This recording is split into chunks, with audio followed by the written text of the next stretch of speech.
دن کا مالک ہے. سزا اور جزا کے دن کا مالک کون ہے؟ جواب آئے گا للہ الواحد القہار. تنہا وہ اللہ جو قہار ہے، جس کا طاقت اور قدرت ہر چیز پہ محیط ہے، وہ تنہا آج مالک ہے، کوئی اور مالک نہیں ہے. دنیا دارالعمل تھی، تمہیں کام ایکشن کرنے تھے، آج دارالجزا ہے، آج مالک اللہ ہے. یوم آگے دیکھیں، یوم لا تملک نفس لنفس شیئا، کوئی کسی کے کچھ بھی کام نہیں آئے گا، نہ باپ بیٹے کے، نہ بیٹا باپ کے، نہ بیوی میاں کے، نہ کوئی کسی کے کچھ کام بھی نہیں آئے گا. لہذا دنیا میں جب رہو تو دوسروں کی خاطر اللہ کی نافرمانیاں مت کرو. کیوں؟ اس دن یہ بندہ کام نہیں آئے گا، اس دن وہ عمل کام آئے گا جو کریں گے آپ. وَالْأَمْرُ يَوْمَئِذٍ لِلَّهِ، اور وہ دن کیسا ہوگا؟ اختیار صرف اور صرف کس کے پاس ہوگا؟ اللہ تعالیٰ کے پاس ہوگا. تو اس بند کو نہ بھولنا، اس یقینی سمجھنا اس کو. ٹھیک ہے؟ اچھا، اب آگے چلتے ہیں. الحمدللہ رب العالمین صفت ربوبیت ہے، الرحمن الرحیم اللہ تعالیٰ کی صفت رحمت ہے، اور مالک یوم الدین اللہ تعالیٰ کی صفت ملوکیت ہے. کوئی سوال یہاں تک؟ جلدی کریں، میں نے ہر روز پوچھنا ہے، یاد رکھیں. اور جس دن آپ کوئی جواب نہیں دیں گے، میں اس دن اگلا لیکچر وہیں چھوڑ دوں گا. جب تک آپ سوالوں کے جواب نہیں دیں گے میں آگے نہیں پڑھاؤں گا. کوئی سوال؟ شاباش. ایاک نعبد و ایاک نستعین.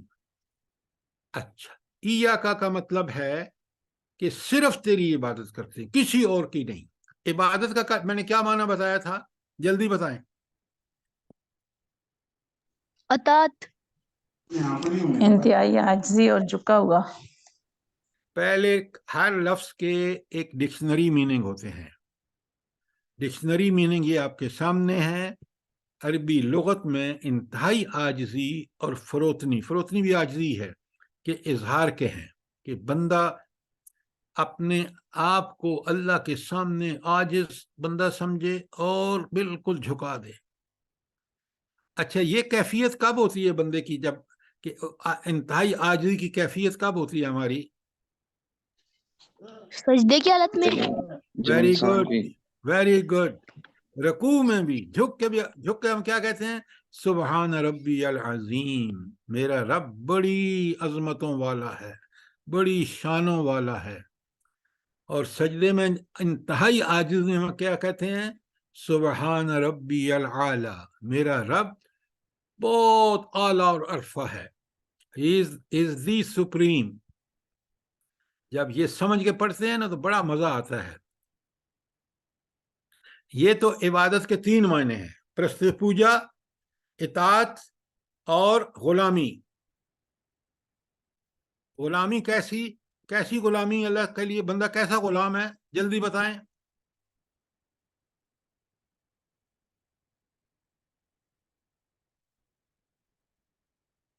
اللہ تعالیٰ کے ہر حکم کو اسی طرح مانے جیسے اللہ تعالیٰ نے اس کو کرنے کا حکم دیا ہے.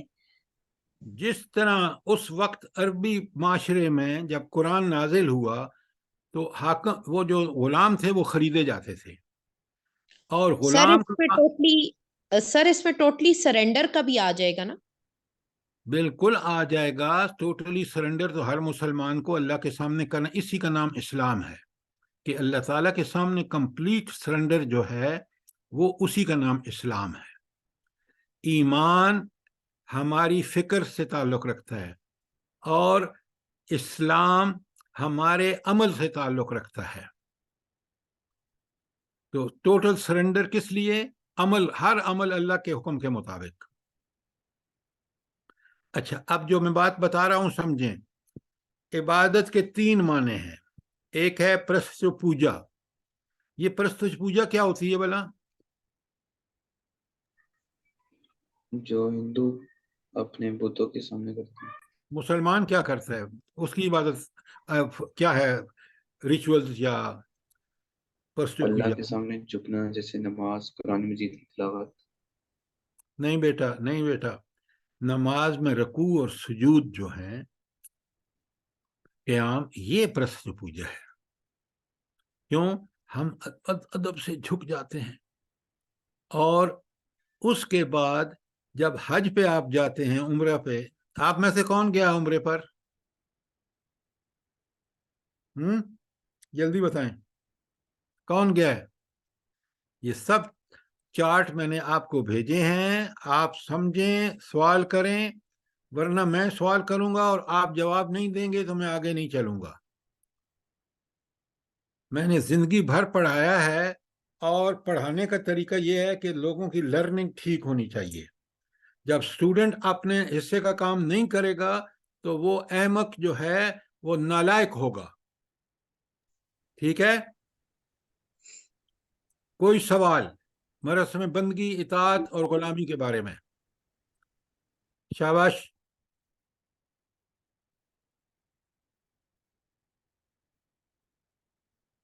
کوئی سوال نہیں ہے؟ بولیں بولیں. No, sir. No sir. Everything is clear? Yes, sir. اچھا، یہ آپ کو میں نے لاسٹ ٹائم کرائی تھی، سورہ شعراء کی آیت 71. قالوا نعبد اصناما فنظل لها عاکفین. تو کف جو تھے نا مشرک، بت پرست، وہ کہتے تھے ہم تو اپنے بتوں کی عبادت کرتے ہیں اور انہی کی سیوا، ان کی خدمت، ان کی سروس میں لگے رہتے ہیں. تو یہ جو سیوا کرنا، بتوں کو کیا کرتے تھے؟ ان کے سامنے ہاتھ باندھ کے کھڑے ہو جاتے تھے، وغیرہ وغیرہ. تو اور نماز میں ہم جس طرح اللہ کے سامنے ہاتھ باندھ کے کھڑے ہوتے ہیں، پھر رکوع میں جاتے ہیں، پھر سجدے میں جاتے ہیں، یہ سارے جو ہیں یہ ریچولز یا پرست پوجا ہے. اچھا، عبادت کے معنی غلامی قرآن میں کس آیت سے؟ سورہ مومنون کی آیت 47. فقالو. اب یہ بات میں نے کل لاسٹ ٹائم بتائی تھی آپ کو کہ یہ کون کہہ رہا ہے؟ یہ بنی اسرائیل جو تھے. بنی اسرائیل کس کی اولاد ہے بلا؟ یعقوب. دیکھو بیٹا، آپ کے پیرنٹس کا فرض ہے کہ وہ آپ کو یہ باتیں سمجھائیں. اگر آپ صرف اس لیکچر کو سننا چاہتے ہیں اور پڑھنا اور سمجھنا نہیں چاہتے تو پھر اس لیکچر کا کوئی فائدہ نہیں ہے.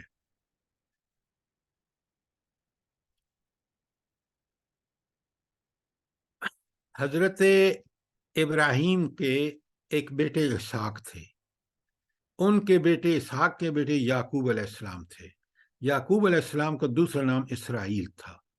ان کی اولاد کو بنی اسرائیل کہتے ہیں. تو حضرت یعقوب کے بیٹے تھے حضرت یوسف، اور بھی بیٹے تھے، یہ بھی نبی تھے. حضرت یوسف جا کے بکے تھے مصر میں، اور بنی اسرائیل اس طرح مصر میں پہنچے.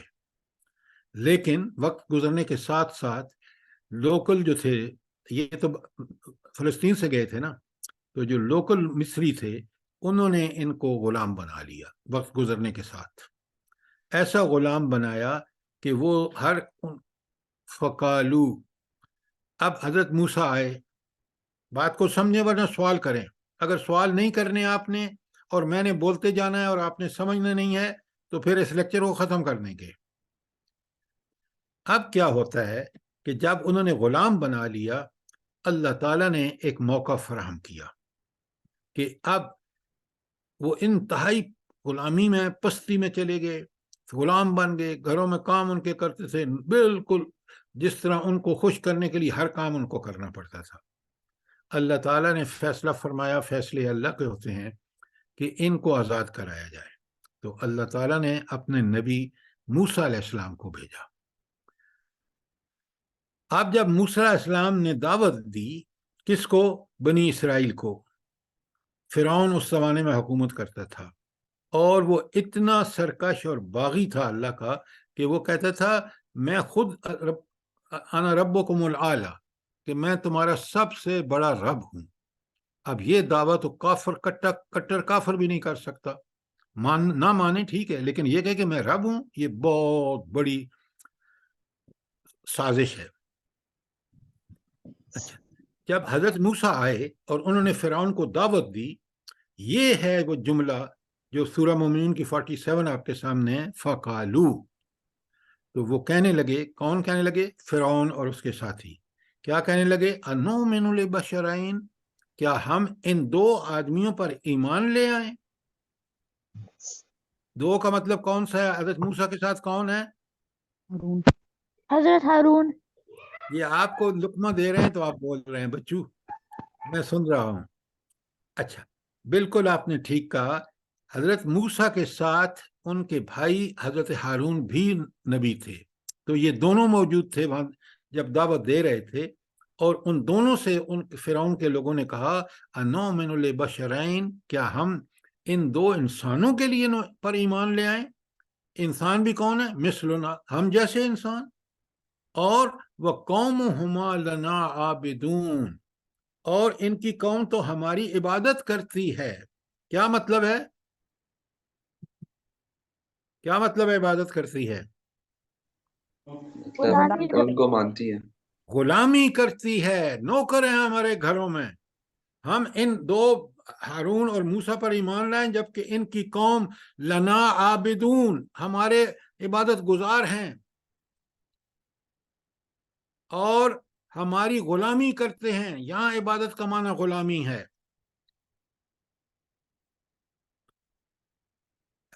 بات سمجھ آئی کہ نہیں آئی؟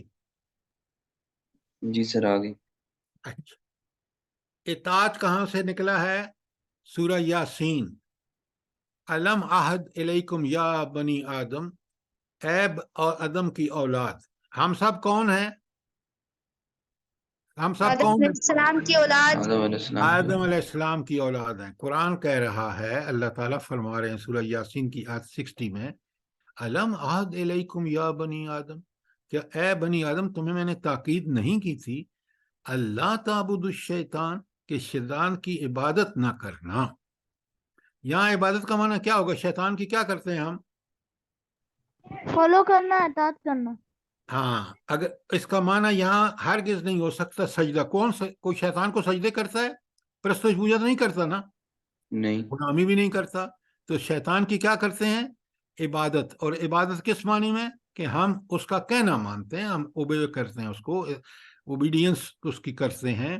اور یہ ہے یہاں معنی انہو لکم عدو مبین، کیونکہ وہ شیطان کیا ہے؟ عدو مبین، تمہارا کھلا ہوا دشمن ہے. اچھا، کھلا دشمن کا مطلب کیا ہے؟ جلدی بتائیں. وہ حملہ کرتے بار بار. وہ جی، دشمن ہمیں پتا ہو. گمراہ کرتے ہیں انسان کو، اس کے مقصد سے اسے ہٹاتا ہے، جس شیطان. مقصد کے لیے اللہ نے اسے بھیجا ہے. بیٹا سنو، عدو مبین کا مطلب یہ ہے دل میں کھلا وسوسے ڈالتا ہے وہ سر، دشمن کیونکہ اس نے خود کہہ دیا کہ وہ ہمارا کھلا دشمن ہے. اچھا، اللہ میں تعالیٰ نے ہمیں بتا دیا. جب میں بول رہا ہوں تو آپ بیچ میں بات بولیں، سنیں بات غور سے.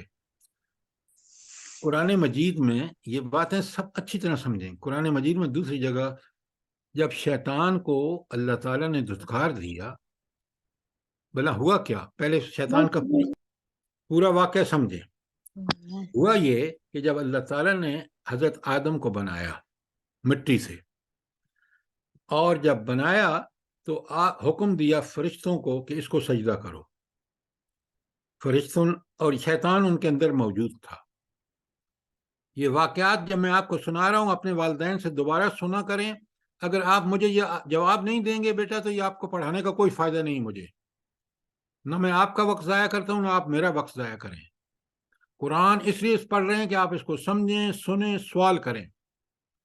ابھی تک ایک سوال آپ کی طرف سے نہیں آیا، اور میرے کسی سوال کا آپ نے جواب ٹھیک نہیں دیا. اب شیطان کا واقعہ سنا رہا ہوں آپ کو. حضرت آدم کو جب پیدا فرمایا اللہ تعالیٰ نے تو فرشتوں سے کہا کہ اس کو سجدہ کرو. شیطان وہاں موجود تھا. فرشتوں بڑا نیک اور بڑا ذہین ہے، یہ بات اچھی طرح یاد رکھیں. اچھا، اور یہ یہاں اب میں آپ سے سوال کرتا ہوں، یہ شیطان دیکھیں، فرشتے نور سے پیدا کیے ہیں اللہ تعالیٰ نے، انسان کو مٹی سے پیدا کیا ہے، اور شیطان کو کس سے پیدا کیا ہے؟ آگ سے کیوں پیدا کیا ہے؟ کیونکہ وہ جن ہے. ہاں، سارے جن آگ سے پیدا ہوئے ہیں. اب یہ ہیں چیزیں آپ کو سمجھنے کی. جن، شیطان جنوں میں سے ہے، اور جن آگ سے پیدا ہوئے ہیں. فرشتے نور سے پیدا ہوئے ہیں، اور انسان مٹی سے پیدا ہوا ہے. اب بات سمجھ آ گئی؟ جی سر. اچھا، اب سنیں، آگے سنیں. اب جب شیطان نے کہنا نہیں مانا اللہ تعالیٰ کا، اس نے اللہ تعالیٰ کی نافرمانی کی، he disobeyed اللہ سبحانہ و تعالیٰ، تو اس پر اللہ تعالیٰ نے اس کو کہا جا دفع ہو جا، اور اس کو دھتکار دیا. ظاہر ہے جس کو اللہ تعالیٰ دھتکار دے اور اللہ سے کہا جا دفع ہو جا، اس کی کوئی پناہ نہیں ہو سکتی. تو شیطان پھر اکڑ گیا، اکڑ کے کہتا ہے اللہ یہ کیا بات ہوئی کہ آپ نے مجھے کہا کہ اس بندے کو، اس انسان کو سجدہ کرو، یہ مٹی سے پیدا ہوا ہے، میں آگ سے پیدا ہوں، میں سپیریئر ہوں. پھر اس نے ایسی غلط بات کی، بھائی اللہ نے انسان کو بھی پیدا کیا ہے، تمہیں بھی پیدا کیا ہے، فرشتوں کو بھی پیدا کیا ہے. اللہ حکم دے رہے تم مانو اس حکم کو. یہ کیا بات ہوئی کہ آپ جو ہے کہتے ہیں کہ میں نہیں سجدہ کروں گا؟ اللہ کا حکم، جس نے اس کو پیدا کیا، جو اس کا مالک، خالق، حاکم، سب کچھ ہے. تو اب اس نے سوچا، جب یہ بات کی، یعنی اور نافرمانی، اور اس کی وجہ بھی بتا رہا ہے نعوذ باللہ اللہ تعالیٰ کو، کہ میں نے اس لیے سجدہ کیا کہ یہ تو آپ نے مٹی سے بنایا ہے اور مجھے آگ سے بنایا ہے. تو اللہ تعالیٰ نے پھر کیا کیا کہ اللہ رب العالمین نے اسے کہا جا دفع ہو جا. تو اس نے پھر کہا اللہ تعالیٰ سے، عدو مبین کی طرف آ رہا ہوں، اس نے کہا اچھا ٹھیک ہے اللہ تعالیٰ کہ آپ نے مجھے دھتکار دیا، اب ذرا مجھے تھوڑی سی مہلت دیں نا، اور اس بندے کے دل تک ایکسیس دے دیں، کہ اس کے دل میں وسوسے ڈالوں. تو میں کیا کروں گا کہ میں اس کو جہنم میں لے کے جاؤں گا. یہ تیرا کہنا ہرگز نہیں مانے گا، میں اس کو ورغلاؤں گا. تو عدو و مبین اس نے چیلنج کیا تھا اللہ تعالیٰ کو کہ میں اس کو ضرور بس ایسا دشمن ہوں کہ میں اس کو جہنم میں لے کے جاؤں گا. یہ ہے عدو و مبین کا معنی. یہ قرآن میں 9 دفعہ عدو و مبین کا لفظ ہے شیطان کے لیے. کوئی سوال یہاں تک؟ نو سر. نو تو سر. پھر اچھا، اب یہ مجھے بتائیں کہ یہ شیطان کیسے ہمارا اور میرا اور آپ کا کیسے کھلا دشمن ہے؟ کیا کرتا ہے ہمارے ساتھ؟ کیونکہ وہ، اس نے اللہ سے بولا تھا کہ وہ ہمیں نہیں، یہ تو کوئی جواب نہیں ہوگا. ڈالتا ہے، وہ ہمارے دیکھو، دل میں وسوسے ڈالتا ہے، ہمیں گمراہ کرتا ہے، کیونکہ وہ برائی کی طرف میں گمراہ کرتا ہے. اس نے وعدہ کیا تھا اللہ سے کہ وہ ہمیں بخشتا ہے.